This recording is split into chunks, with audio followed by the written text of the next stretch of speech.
हिंदी में है, ट्रांसलेट किया हिंदी में। पहले हिंदी में उसको पढ़ते हैं, फिर सिंधी में चलाएंगे। और पाकिस्तान से जब वो उदयपुर आए थे पहले पहले, तो वहां कैसे डॉक्टर को उन्होंने ज्ञान दिया था।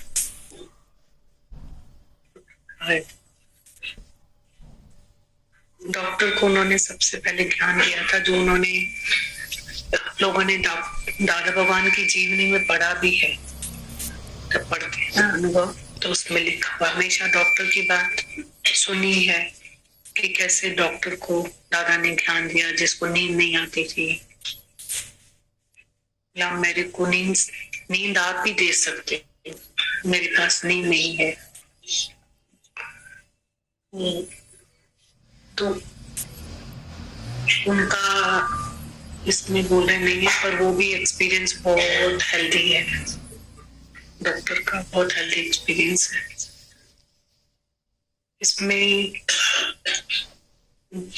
दादा भगवान ने उदयपुर गए थे जब, तो वहां उनको एक दो और अनुभव उन्होंने शेयर किए, वो है इसमें। शुरू में बिगनिंग में, जब पहले तो वो हैदराबाद सिंध में करते थे सत्संग, जब ये लड़ाई लगी तो वहां से इधर आ गए।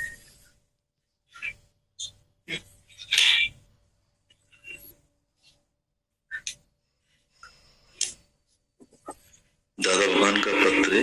दादा भगवान ने लड़की का गोला ठीक किया सिंपैथी से। एक बार हैदराबाद सिंध में शोर हुआ कि अब पाकिस्तान बना है। अंग्रेज सरकार ने पाकिस्तान को अपने मुल्क दिए हैं और हिंदुओं को अपने मुल्क हिंदुस्तान में जाना है। लोगों ने बोला बहुत शोर होगा, मुसलमान हिंदुओं को मार के निकालेंगे। और जो मुसलमान हिंदू के मुल्क में बैठे थे, उनको डर था कि हिंदू हमको मार के कर निकाल देंगे, रहने नहीं देंगे, क्योंकि हम थोड़े बहुत लोग हैं, माइनॉरिटी में हैं। जिस मुल्क में ज्यादा मुसलमान हैं, वहां हमको रहने नहीं देंगे। तो फिर मैंने एक बार ख्याल किया कि मैं अपने बच्चों को लेकर बाहर निकल जाता हूँ घूमने फिरने, जैसे पहले तीर्थों पर जाता था। अभी भी तीर्थ यात्रा के ख्याल से निकल जाता हूँ तीर्थ यात्रा करने के लिए। अगर दोनों देशों की बात बीच बन गई और अगर रहना होगा पाकिस्तान में तो मैं आऊंगा, नहीं तो मैं उधर ही रह जाऊंगा। एक बार रुकी से बात करी, रुकी में तीर्थ पर जा रहा हूँ। फिर पढ़ते हैं दादा भगवान का लेटर में। एक बार दादा हैदराबाद सिंध में शोर हुआ कि पाकिस्तान बना है। अंग्रेज सरकार ने पाकिस्तान को अपने मुल्क दिए हैं और हिंदुओं को अपने मुल्क हिंदुस्तान में जाना है। लोगों ने बोला बहुत शोर होगा, मुसलमान हिंदुओं को मार के निकालेंगे। और जो मुसलमान हिंदू के मुल्क में बैठे थे, उनको डर था कि हम हिंदू हमको मार कर निकाल देंगे, रहने नहीं देंगे, क्योंकि हम थोड़े बहुत लोग हैं, माइनॉरिटी है। जिस मुल्क में ज्यादा मुसलमान है, वहां हमको रहने नहीं देंगे। तो दादा लिखते हैं, मैंने एक बार ख्याल किया कि मैं अपने बच्चों को लेकर बाहर निकल जाता हूँ घूमने फिरने, जैसे पहले तीर्थों पर जाता था। अभी भी तीर्थ यात्रा के ख्याल से निकल जाता हूँ। तीर्थ यात्रा करने के लिए अगर दोनों देशों के बीच बात बन गई और रहना होगा पाकिस्तान में तो आ जाऊंगा, नहीं तो वहीं रह जाऊंगा। एक बार आगे लिखते हैं, एक बार रुकी से बात करी, रुकी में तीर्थ पर जा रहा हूँ। मेरे बच्चे बोल रहे हैं हमको तीर्थ पर घुमाने ले चलो, वैसे भी साल 2 साल में चलते हैं, अभी दिल हुई है कि इन दिनों में चलते हैं। उसने बोला दादा आप डर रहे हो पाकिस्तान से, मुसलमान से, इसलिए आप जा रहे हो। दादा आपने खुद हमको ज्ञान दिया है भगवान होने का, कि हम भगवान हैं। हमको ऐसा निर्भय बनाकर आप स्वयं कहाँ जा रहे हो? मैंने बोला मैं भाग नहीं रहा हूँ, मैं घूमने जा रहा हूँ। तुम देखोगे कि 1 महीने के अंदर मैं वापस आ जाऊंगा। अगर ये आपस में बन गए तो वापस आ जाऊंगा। हम अपनी मिलकियत कोई मिलकियत छोड़कर जाएंगे क्या? मेरा तो सब कामकाज यही है, पर मैं बच्चों को घुमाने ले जा रहा हूँ। बोली आप डर के जा रहे हो। मैंने बोला तू क्या बोल रही है, तुझे चलना है कि नहीं? बोली नहीं, मुझे नहीं चलना है, मैं किसी से नहीं डर रही हूँ, मैं इधर ही रहूंगी। मैंने बोला तू इधर रहेगी क्योंकि तुम्हारी जागीर मिलकियत यहाँ अटकी हुई है, जागीर के बदले तू अपने को मरवाएगी। उनको बोलेगी कि मुझे जागीर के बदले जागीर दो। हिंदुस्तान में मुसलमानों की कोई जागीर हो तो मैं वहां मालिक बनकर बैठूं। ये बात तुम मुसलमानों से करोगे तो मुसलमान तुम्हारी एक भी बात नहीं सुनेंगे, मार के निकालेंगे। मैं गया, रवाना हुआ। आगे लिखते हैं दादा भगवान, फिर पढ़ते हैं। यही होता है ना। देखो आज इसमें बहुत एक गहरी बात लिखी हुई है, बहुत बारीक बात लिखी हुई है, अगर हमारे सीखने के लिए हो तो। दादा भगवान ने जब रुकी को बोला कि तुम चलो मेरे साथ, तो रुकी ने दादा को कौन सी नजर से देखा कि आप डर के जा रहे हो, आप अपने को भगवान कहते हो, फिर आप क्यों डर रहे हो और क्यों जा रहे हो?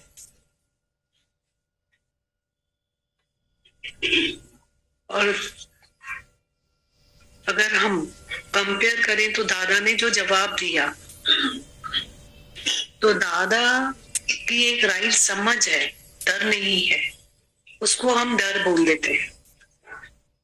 और जो दादा ने क्लियर किया नीचे कि रुक्की की जो है आसक्ति थी, पकड़ा हुआ था और दादा भगवान ने छोड़ा हुआ था। कितना कंपैरिजन समझ आया। और दिखाई क्या देता है कि दादा जो है उन डर में है और वो बहुत निर्भय है, निडर है।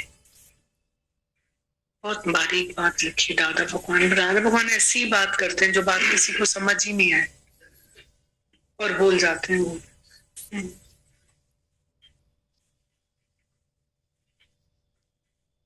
एक बार हैदराबाद सिंध में शोर हुआ कि अब पाकिस्तान बना है। अंग्रेज सरकार ने पाकिस्तान को अपने मुल्क दिए हैं और हिंदुओं को अपने मुल्क हिंदुस्तान में जाना है।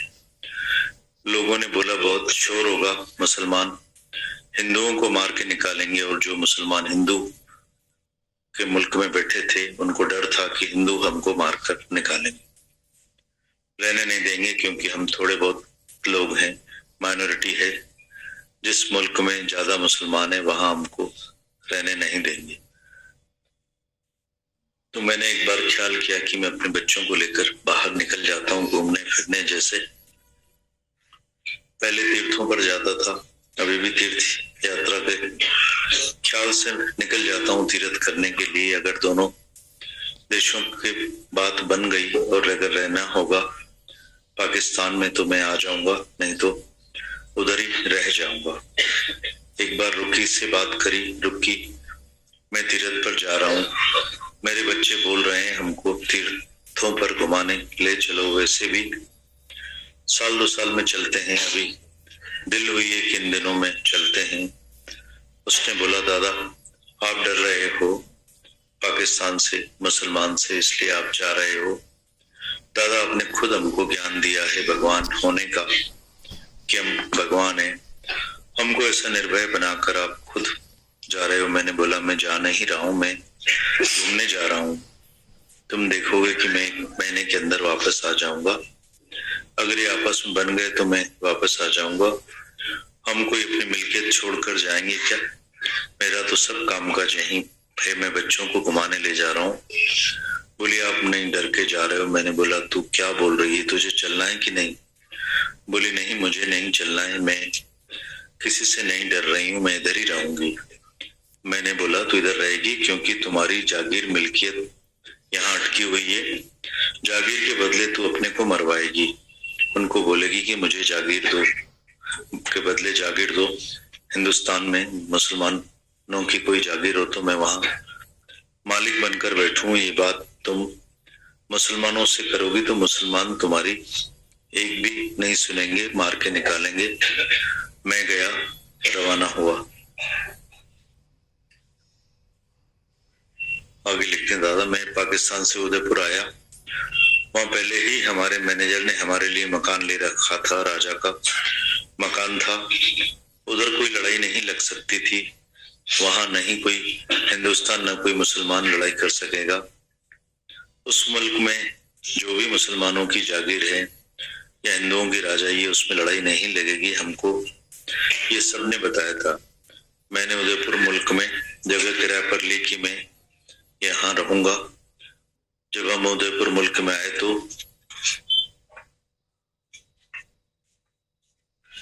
हमको और भी जगह किराए पर चाहिए थी। हमारे और भी रिश्तेदार अजीत सत्संगी भी आएंगे। रुकी की भी मुझे चिंता थी कि उसके लिए भी कोई जगह लूं।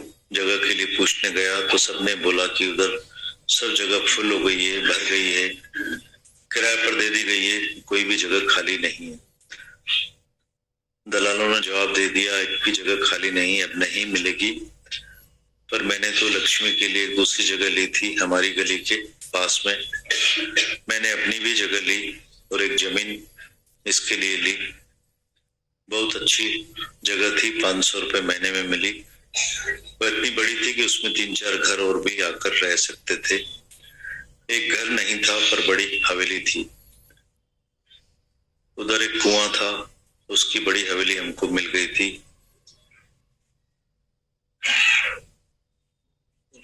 उधर एक कंवर था, उसकी बड़ी हवेली हमको मिल गई। कंवर जो था वो राजाई घराने का था। ये बात मैं इसलिए बता रहा हूँ, जब हम यहाँ आए तो कुछ लोगों ने हमको बताया कि इधर जो सिविल सर्जन है उसका बंगला बहुत बड़ा है। अगर वो किराए पर जगह देना चाहे तो दे देगा, पर वो शाहूकार आदमी है, उसको पता नहीं है कि वो देगा कि नहीं। उसको ट्राई करके देखो। तो हम गए सिविल सर्जन के अस्पताल में। बाहर ही पहुंचे थे, उधर एक मोटर खड़ी थी, एक लड़की खड़ी थी मोटर पर टेक देकर। हम बहुत गमगीन होकर खड़ी थी, ख्यालों में, विचारों में डूबी पड़ी थी। मैंने लक्ष्मी को बोला तो उससे जाकर पूछी अस्पताल में क्यों आई है, बेचारी चिंता में लग रही है। लक्ष्मी ने जाकर उससे पूछा, उसने बोला मुझे 1 साल हुआ है शादी किए हुए, बच्चा नहीं हो रहा है। मैं राजाई घराने की हूँ, राजा की बेटी हूँ। मैंने दूर से देखा इतनी सुंदर लड़की, अच्छी लड़की मोटर पर टेक लेकर खड़ी है। मैंने समझा जरूर ये किसी राजाई घराने की है। लक्ष्मी ने बोला है किसी राजाई घराने की। वो बोली मैंने जिससे शादी की है वो अंदर सिविल सर्जन के पास गया है, मैं इधर खड़ी हूँ। जब तक डॉक्टर ने आज का दिन रखा है मेरे ऑपरेशन करने के लिए, क्योंकि मेरे को बच्चा नहीं हो रहा है, तो डॉक्टर ने बोला मैं ऑपरेशन करूंगा तो बच्चा हो सकेगा। इधर का सिविल सर्जन बहुत होशियार है। मेरे से आकर लक्ष्मी ने बात की। मैंने बोला चलो मैं चलता हूँ। मैं गया, मैंने उस लड़की से बात की कि मैं अगर तुम्हारी बीमारी जो तुमको पेट में गोला है, जिसका ऑपरेशन तुम करवा रही हो, वो अगर बिना दवाई के निकाल दूं तो बेहतर है कि तुमको ऑपरेशन करवाना पसंद है। बोला आप ऐसा कर सकते हो। आप कौन हो, कहाँ से आए हो? दादा बोले, मैंने बोला मैं पाकिस्तान से आया हूँ। तो बोली पाकिस्तान के लोग बहुत हरामी होते हैं। हिंदुओं ने मुसलमानों को सारी उम्र सताया, मुसलमानों ने हिंदुओं को सारी उम्र सताया, दुखी किया है। तुमने मुसलमानों के मुल्क में जाकर मुसलमानों को रुलाया। हमको एक खबर है, हम तुमको पहचानते हैं, तुम सब। मैंने बोला हम वह नहीं है, हम बहुत सत्पुरुष हैं। तुम्हारे से हमारी बात हो गई तो तुमको पता चल जाएगा। उसने बोला मेरा पति भी ऐसा समझता है, वो मेरे से वक्त वक्त पर बातें करता है कि पाकिस्तान में ऐसे झगड़े हैं और हिंदुओं ने बहुत जुल्म किया है मुसलमानों के ऊपर। मैंने कहा बराबर, हिंदुओं ने मुसलमानों पर जुल्म किए हैं, लेकिन मैं उनमें से नहीं हूँ जो जुल्म करते हैं। जो जुल्म करते हैं वो जमींदार हैं, मिलेनियर हैं। वो मुसलमानों को थोड़ी तनख्वाह पर रखते हैं और सारी कमाई खुद ले जाते हैं। तुम्हारी ये बात सच्ची है, पर सारे हिंदुओं ने मुसलमानों को सताया है, ये बात झूठी है। हम तो मुसलमानों से दोस्त होकर चलते हैं। अभी भी मैं इधर आया हूँ तो इधर कितने मुसलमान हमको रोज रोज याद करते हैं। उनकी बीवियां, हमारी दो बहनें, हम हजामत सब जो नीचे के काम करते हैं हमारे मुल्क में सब मुसलमान करते हैं, क्योंकि हम हिंदुओं में शूद्र होते हैं, वो शूद्र नीचे के काम करते हैं। शूद्रों के काम हम सब मुसलमानों से लेते हैं, इसलिए मुसलमानों को कम करके समझते हैं। सफाई वाले नहीं हैं मुसलमान, हम उनको नीचे के कामों पर रखकर कम पैसे देते हैं। वो बात तो रही, पर तू क्या बोल रही है? बोली, मुझे ये बात बहुत पसंद आई, पर आप यह तो बताओ कि आप मुझे कैसे ठीक करोगे? आप कौन सी दवा जानते हो? होम्योपैथी, नेचुरोपैथी, क्या है? एलोपैथी है? क्या करोगे? मैंने बोला, मेरे पास सिंपैथी है, तुम्हारे लिए बहुत करुणा है, तुम्हारे लिए कि तुम दुखी इंसान हो, मैं तुमको सुखी करने के लिए यहाँ आया हूँ। अगर सुखी कर सकूं कर दूं तो तुम डॉक्टर के पास नहीं आना, अगर नहीं ठीक कर सकूं तो फिर दूसरे हफ्ते आकर ऑपरेशन कराना। पर मुझे अपने में पूरा विश्वास है कि मैं तुम्हारी बीमारी एक हफ्ते के अंदर उतार दूंगा। तू डॉक्टर के पास जा और उसको बोल कि मैं इस हफ्ते ऑपरेशन नहीं करवा रही हूँ, दूसरे हफ्ते में आऊंगी। ये हफ्ता तुम मुझे छुट्टी दे सकते हो, मेरी तबीयत इतने में खराब तो नहीं होगी, मैं बाद में आऊं तो तुम बोलो कि गोला और खराब हो गया है, अब ऑपरेशन नहीं हो सकेगा। अगर ये बात नहीं हो तो मैं दूसरे हफ्ते आ सकती हूँ, मुझे एक हफ्ते के लिए छुट्टी दो। मैंने बोला, तुम एक हफ्ते की छुट्टी ले लो, मैं एक हफ्ते में तुमको ठीक कर दूंगा। जब मैंने ज्ञान सुना था, मुझे अपने में इतना विश्वास था, सिन, सिकनेस, डेथ खड़े खड़े मैं लोगों के उतार सकता हूँ। दादा वन लिखते हैं, जब मैंने ज्ञान सुना था तो मुझे अपने में इतना विश्वास था, सिन, सिकनेस एंड डेथ खड़े खड़े मैं लोगों के उतार सकता हूँ। वो उसमें से निकल जाता है, उसको कभी मौत नहीं आएगी, उसको बीमारी कभी असर नहीं करेगी। मुझे अपने आप में इतना विश्वास था। मैंने उस लड़की को देखकर बोला, जो भी मेरा काम है वो इनमें से ही होगा, इसमें मेरा नामाचार हो जाएगा। जब ये छूट जाएगी तो सारी दुनिया को खबर पड़ेगी कौन सी मैंने इसकी दवाई की है। उसने पूछा, आप क्या करोगे? दादा बोले, मैंने बोला, मैं गीता सुनाऊंगा। उसने बोला, मेरा पति तो सारा दिन गीता के कृष्ण पर आशिक है, हमारे घर में चलकर देखो तो कैसा कृष्ण का बड़ा स्टेचू है, उसको मेरा पति रोज स्नान कराता है, बहुत सेवा करता है कृष्ण की, उसको कृष्ण बहुत पसंद है। मैंने बोला, मैं खुद वो कृष्ण हूँ। तुम बोलोगे मुरली कहाँ है, तो मैं मुरली को भूल कर आया हूँ, घर पर रखिए।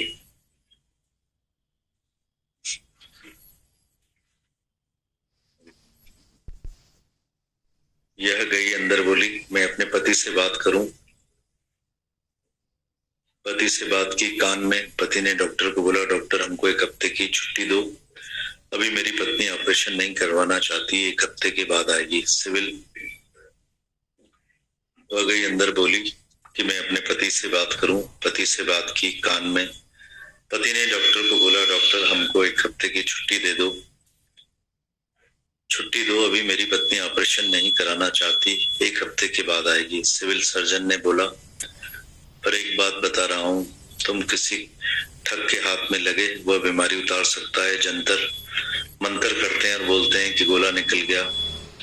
तुम भी देखोगे गोला देखने में नहीं आ रहा है, पर फिर एक हफ्ते के बाद हो जाता है, फिर तुमको पछताना पड़ता है, फिर दवा भी नहीं हो सकती। मैं सिर्फ तुमको इतना बोलता हूँ, जिसकी भी तुमको दवा करनी हो करो, भले 15 दिन में या 1 महीने बाद भी आओगे तो भी मैं ऑपरेशन कर दूंगा, उसकी जल्दी नहीं है कि अभी यही करना है, तुम जाओ, जब लगे तब आ जाना। उसका पति खुश होकर छुट्टी लेकर आया।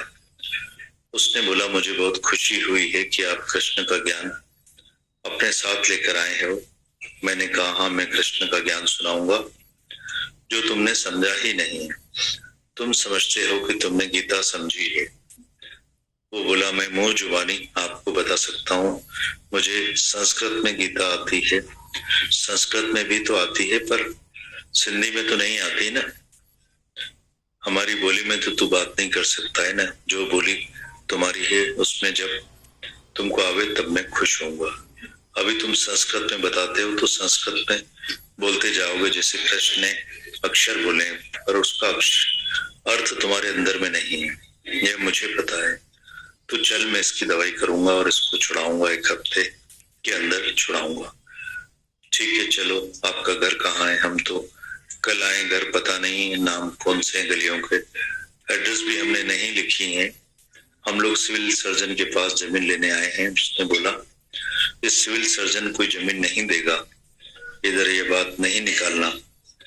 अच्छा, आपके घर के एड्रेस दे दो तो चलकर देखेंगे आप किधर रह रहे हो। मैंने कहा तुम अपने घर चलो, मोटर में रास्ते में हम तुमको दिखा सकेंगे कि हमारा घर है,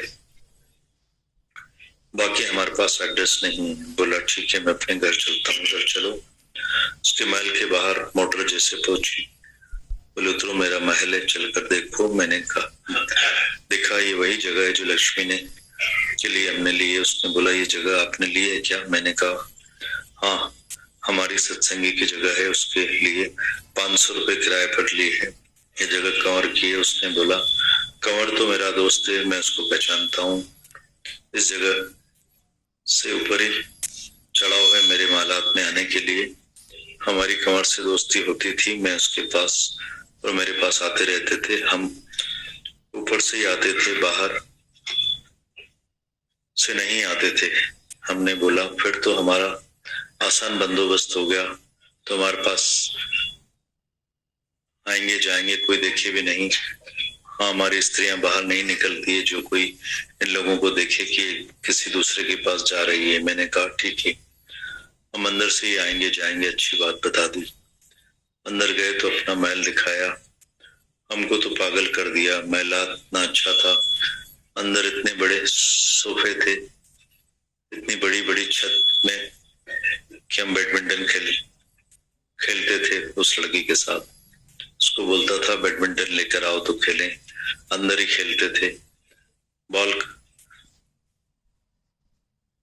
कहीं नहीं अटकता था, समझो जैसे मैदान में खेल रहे हैं, ऐसी बड़ी जगह थी।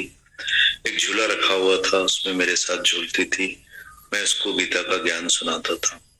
3 दिन के अंदर वो ऐसी खुशी में आ गई, उस खुशी में उसका गोला निकल गया। गोला अंदर ही अंदर खत्म हो गया। 3-4 दिन के बाद मुझे बोली मुझे बहुत फायदा हो गया है। किसमें फायदा है? बोला गीता में फायदा है। मैंने सारी गीता समझी है, आपकी सारी बात समझी है, इसके लिए मुझे बहुत खुशी है।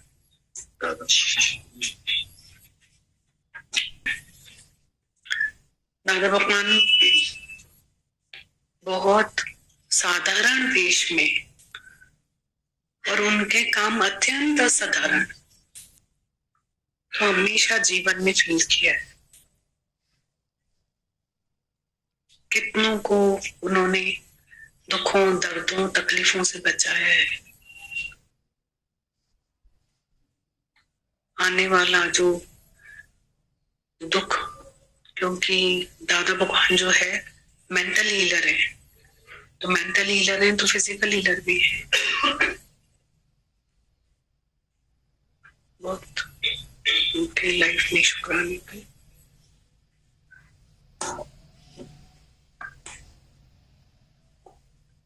पसीने छूट गए दीदी, ये लेटर पढ़ के तो सर्दी में भी क्या लेटर पढ़वा दिया सुबह सुबह भावना। इसके आगे उन्होंने जो उदयपुर के डॉक्टर का लिखा है वो बहुत हेल्दी एक्सपीरियंस है। आगे इसकी कंटिन्यूटी में क्या थे दीदी दादा भगवान? क्या हैं दादा भगवान दीदी? क्या बातें लिखी? क्या इतने साधारण वेश में साधारण व्यक्तित्व, इतनी जबरदस्त करुणा, इतने